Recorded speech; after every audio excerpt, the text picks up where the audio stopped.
এই ডিভাইসগুলো আমাদের মাথাটা নষ্ট করে ফেলছে। সবকিছু ডিভাইস কেন্দ্রিক হয়ে গেছে।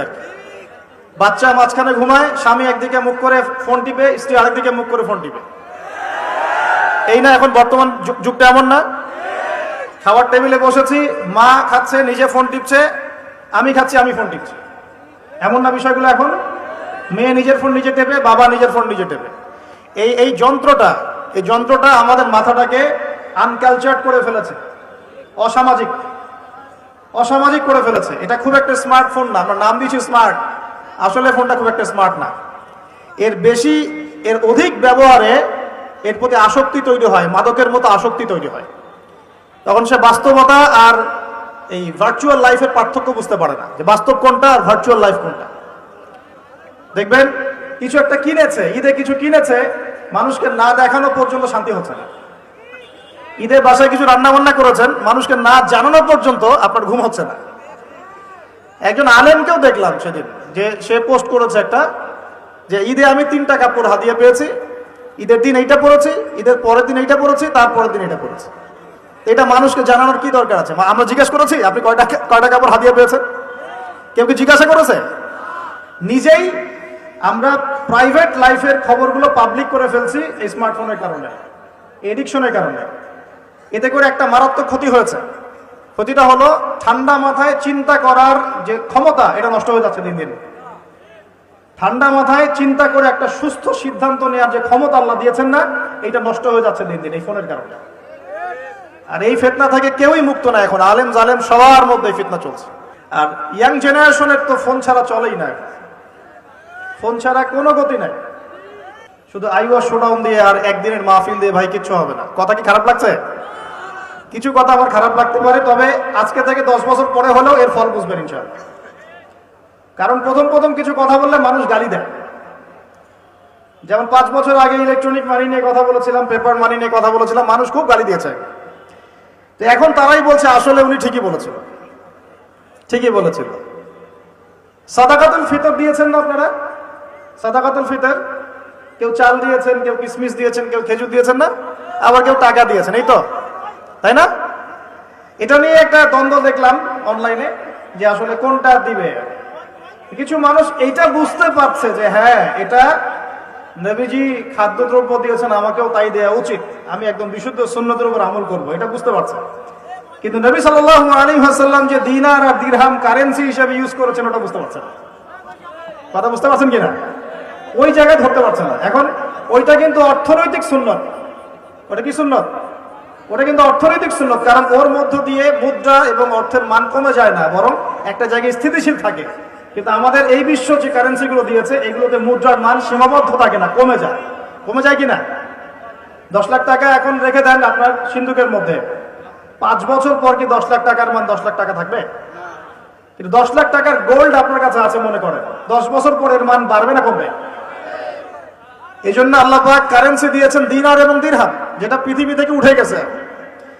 এখন পৃথিবী থেকে মনে করেন অনেক কিছু উঠে গেছে। ইসলামিক খেলাফত ছিল এক সময়, শব্দটা কি জানেন? এটা কি? আল্লাহ পাকের জমিনে আল্লাহর শাসন, এটা হলো খেলাফত। আল্লাহ পাকের জমিনে কার শাসন? নাকি আল্লাহর জমিনে চলবে শয়তানের শাসন? কোনটা? জমিন আল্লাহর, মানুষ আল্লাহর সৃষ্টি, সমাজ আল্লাহর সৃষ্টি, শাসন চলবে আল্লাহর, সিম্পল। আল্লাহ পাকের জমিনে আল্লাহর শাসন মানে খেলাফা। আর সারা বিশ্বের কোথাও আপনি ইসলামী খেলাফা পাচ্ছেন না। তাই বলে কি খেলাফার কনসেপ্ট উঠে গেছে? ইনশাআল্লাহ তাআলা ঈসা ইবনে মারইয়াম যখন আসবেন, আল মাহদি যখন আসবেন, আবার সারা বিশ্বে এই খেলাফত রিস্টোর করা হবে। তাহলে এটা হলো পলিটিক্যাল সুন্নাহ। এটা কি সুন্নাহ বলেন? এটা পলিটিক্যাল সুন্নাহ। দিনার দিরহামের কথা বললাম, এটা ইকোনমিক সুন্নাহ। তো এই সুন্নাহগুলো ঠিকই বোঝেন। হাত বাঁধতে হবে কোথায়, পায়ে পা লাগবে কি লাগবে না, রফুল এদান করতে হবে কি হবে না, চাল দিয়ে দিব নাকি কিশমিশ দিব না টাকা দিব, এগুলো সুন্নাত তো মাশাআল্লাহ খুব ভালোই বোঝেন। কিন্তু পলিটিক্যাল, ইকোনমিক, সোশ্যাল সুন্নাতগুলো বুঝবেন না। এগুলো কি ইসলামের অংশ না?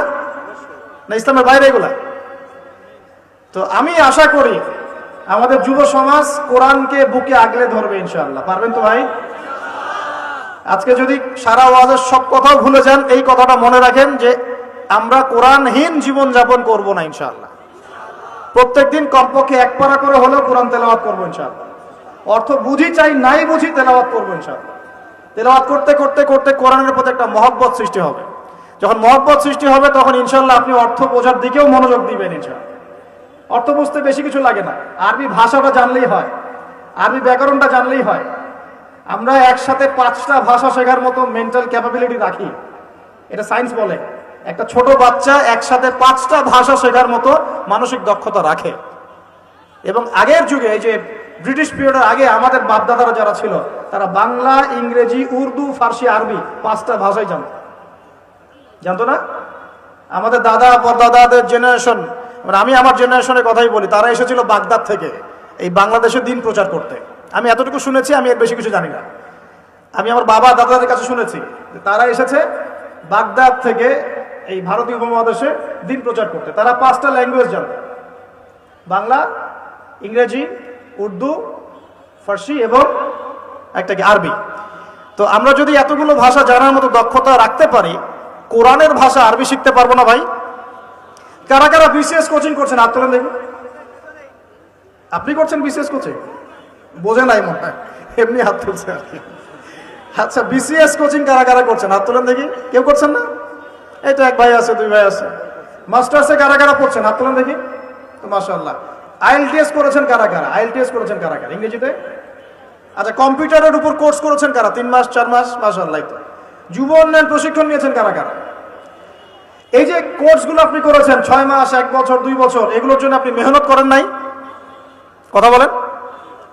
সকালবেলা ভোরবেলা উঠেছেন ঘুম থেকে, খেয়ে না খেয়ে পড়তে বসেছেন, আবার ইউনিভার্সিটি গিয়েছেন, আবার ক্লাস করেছেন, আবার দুপুরে খেয়ে না খেয়ে পড়তে বসেছেন, রাত্রেবেলা দেরি করে ঘুমিয়েছেন, এগুলো করেন নাই? এখন আল্লাহ পাকের নাজিল করা কিতাব আল কোরআন, এইটা শেখার জন্য 1টা বছর আরবি শিখতে পারবেন না ভাই? কথা বলেন। আরে নিয়াত তো করেন। আল্লাহ পাকের রহমত এত বেশি, আল্লাহ পাকের রহমত এত বেশি, বান্দা যখন কোনো ভালো কাজে নিয়াত করে সাথে সাথে নেকি লিখে দেওয়া হয়। জোরে বলেন সুবহানাল্লাহ। যুবকদের গলায় সাউন্ড নাই কেন? এখন তো কনসার্ট হলে চিল্লাচিল্লি করতে দেখি। হ্যাঁ, কনসার্ট মানেই তো মাদকতা। দেখো না, এখন নিজে মাদক খেয়ে স্টেজে উঠবে আর বলবে মাদক বিরোধী কনসার্ট।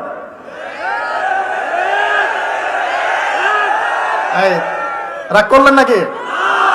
এগুলো বাস্তবতা না? নিজে মাদক খেয়ে স্টেজে উঠে ওইটা বলে মাদক বিরোধী কনসার্টের আয়োজন করছে। আমি আপনাদেরকে একটু পরে কোরআন সুন্নাহ থেকে বলছি যে আসলে মানুষের পরিবর্তন আসলে সম্ভব কিভাবে। এইসব বোগাস শোডাউন দিয়ে সম্ভব নাকি কোরআন সুন্নাহ দিয়ে সম্ভব? তো এই যে ভাইরা যারা 6 মাস, 1 বছর, 2 বছর কোর্স করছেন, পড়াশোনা করছেন, আল্লাহর কালাম শেখার জন্য কোরআনের ভাষাটা শিখতে পারবেন কিনা? একটু নিয়াত করেন আমার সাথে, আগামী রমজান আসার আগেই আল কোরআন তেলাওয়াত করা শিখবেন ইনশাআল্লাহ। একদম মদ, মাখরাজ, তাজবিদের সাথে বিশুদ্ধ করে কোরআন তেলাওয়াত করা শিখবেন ইনশাআল্লাহ। রাজি আছেন? মাত্র 3 মাসের মধ্যে মানুষ কোরআন শিখতে পারে। মাত্র কয় মাস? 3 মাসের মধ্যে মানুষ কোরআন শিখতে পারে, এটা সম্ভব।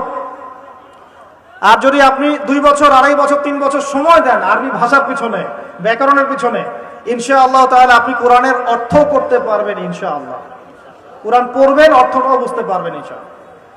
আমরা বহুত দিন নামাজ পড়েছি, নামাজে আমরা 5 ওয়াক্ত নামাজে কোরআন তেলাওয়াত করি, তারাবির নামাজে কোরআন তেলাওয়াত করি। আমাকে একটু বলেন তো সততার সাথে, কয়দিন আপনার চোখ দিয়ে পানি পড়েছে? বলেন। 10 দিন কান্নাকাটি করেছেন কারা কারা? একদিন, অন্তত একদিন কোরআন শুনে কান্নাকাটি করেছেন কারা কারা?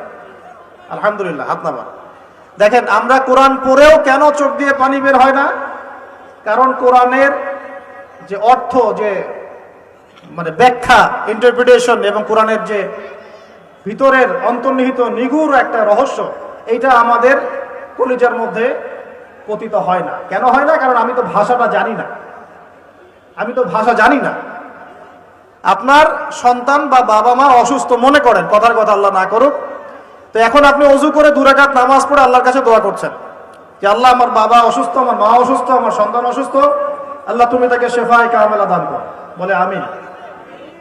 এই কথাটা বলার সময় কি আপনার মনের মধ্যে কোনো আবেগ কাজ করে কি করে না? করে না? চোখ দিয়ে কখনো কখনো পানি বের হয় কি হয় না? অনেকের মা মারা গেছেন, বাবা মারা গেছেন না, তার কবরের সামনে গিয়ে দাঁড়ান, হাত তুলে দোয়া করেন, আপনার মন থেকে কি একটা ফিলিংস আসে কি আসে না? চোখ দিয়ে পানি বের হয় কি হয় না? তাহলে আল্লাহ পাকের কালাম কোরআন পড়ে কেন আমাদের চোখ দিয়ে পানি ঝরছে না? উত্তর কি? উত্তর হচ্ছে কোরআন পড়ে বোঝার মতো আবেগ আপনার অন্তরে তৈরি হচ্ছে না। এখন কেন তৈরি হচ্ছে না? উত্তর কি? কারণ আপনি আমি সেই ভাষাটা বুঝি না।